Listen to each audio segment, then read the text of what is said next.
Oh, yeah. I don't think anybody missed BB. Everybody heard that.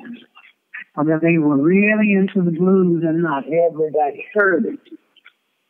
But truly, yes, he was an American, a great American icon. And he was such a mentor, you know, for so many people, particularly Eric Clapton and a lot of the rock artists from Europe were definitely influenced by him. So he was such a mentor and a teacher for so many. I was talking to Lionel Richie, and he was telling me, he said the thing that he always loved about, no matter what, when BB walked on stage, he walked out with his own amp, sat down in the chair. He said, but the great thing is, for somebody who was always singing the blues, there was always a smile on his face. Well, he definitely enjoyed what he did. And it was ingratiating in BB. He had it naturally.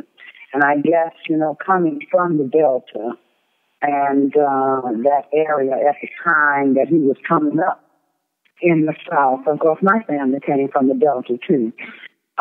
He had a reason to sing the blues. Absolutely.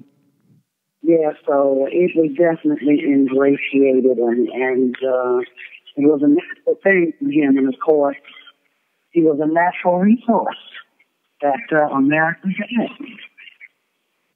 What is your favorite B.B. King story? My favorite B.B. King story. Let me see.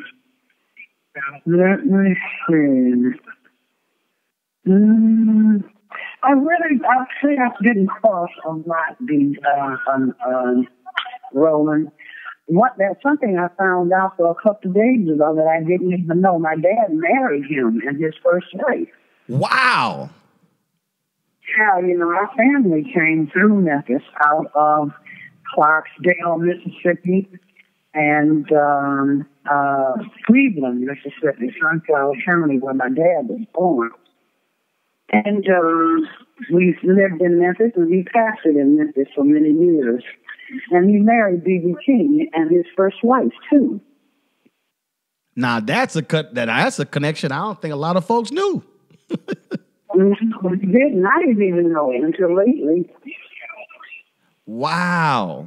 I've seen B.B. a number of times, and he still mentioned that. I don't know why he never mentioned that, but he didn't. I don't know if he just, you know how it is. Sometimes you just don't think about things like that when you see people or you're talking to people until you've left him. And you go, oh, man, you know, like, wow, I forgot to mention blah, blah, blah. You know how that is. Yeah, absolutely. Absolutely. What yeah. You talk about your family coming from there. One of the things that I think is interesting. People always say about singers that look singers and songwriters until you go through some stuff.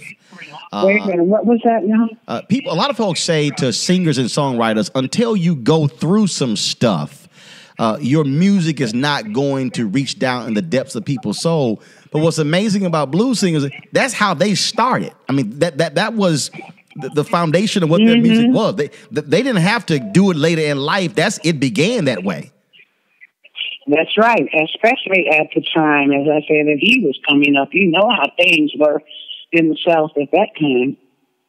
So he more than likely had a hard road to toe. What is it about blues that along with the customary things where relationships do or don't work, you know. Right, absolutely. What is it about blues that speaks to people in a different way? And I guess if there are two musical forms, and one that you're obviously very familiar with, where they really go hand in hand, blues and gospel, because again, they speak to us in a different way than pop music or maybe even R&B or even jazz. Is it because it's more personal? No, I don't think so. I think simply because it's been associated with being down, with one being down. And of course, everybody wins sometimes, everybody loses sometimes. And along with that, emotionally musical chords strike that chord in us. Okay, do you get it? Oh yeah, absolutely. I get it. Okay. So emotionally, yeah, we hear that. We've all been there. And some of us, we win sometime and we lose sometime. You have to take the bitter with the sweet. Last question I have for you, Queen, and that is, I can listen to some of your hits, and I talked about this with Lionel Richie, and when we think about blues, but then when you think about Since You've Been Gone, and when you think about you all need to get by, there really is something he could feel, the bridge over troubled waters. There really is a linear connection between those sort of deep personal songs about hurt and love and despair, and really the music that B.B. King did. Mm-hmm. Well, B.B., like so many others, and myself included, when I compose something, I'm composing what I'm feeling. And what I'm feeling is a common denominator between all of us. That's exactly. As I said, we've all been there, so we all know what that's about. Absolutely. Well, he certainly was an original. I think will be missed by so many people, and I appreciate you sharing your thoughts about the legend, the icon, B.B. King. Absolutely, and the legend of B.B. King should never be forgotten. He was truly an American original and an icon. He's got it. Whatever the biz, he's on it. Whatever it is, he's got the scoop of that.